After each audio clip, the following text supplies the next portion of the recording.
I want to talk about modern horror versus classic horror just a little bit. Because you have this modern horror film that looks very modern. We're like tapping into Ring doorbells and stuff. And I know a lot of horror movies, especially ones that try to go period piece, or they just kind of ignore our modern technology. I feel like that's just kind of a horror trope almost. But in this film, you have the inclusion of modern technology, but you also, like, the power force at play here is like the classic witch story. Yeah, that's something that I really enjoyed, like, throughout. I'm like, what is going on here? And then you kind of get a peek at it with the Marcus section of the movie. Right. When Gladys comes to his home.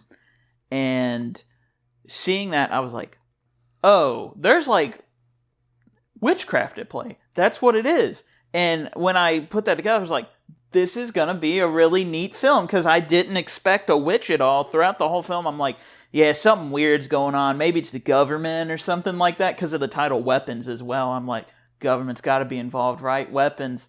No, it's just a witch. And like kind of a modern rendition of like a classic witch tale, stealing all the children to fuel her power and stuff like that.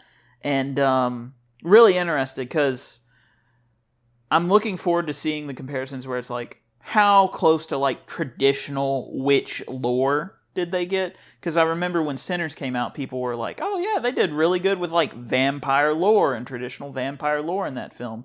So I'm like, we need to get on that. We're talking about how good the movie is, but what's the witch stuff going on? How accurate is that to like classical witch canon and stuff? Yeah, no, and I think the best way to watch this movie is to go in absolutely blind.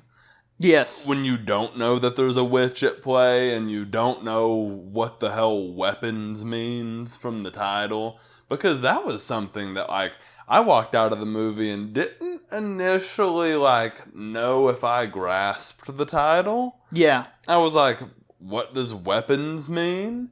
And what I ultimately think it meant is just that you can weaponize anything. Like, the kids are weaponized at the end. But more than anything, I think it's showing the weapons that are kind of throughout their life and maybe through influence. Because who do we follow here in this story? A kid, a teacher, a principal, a parent, and a cop.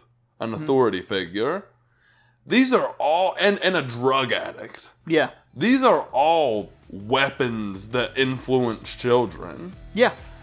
I think that's where I maybe grabbed the title more than anything.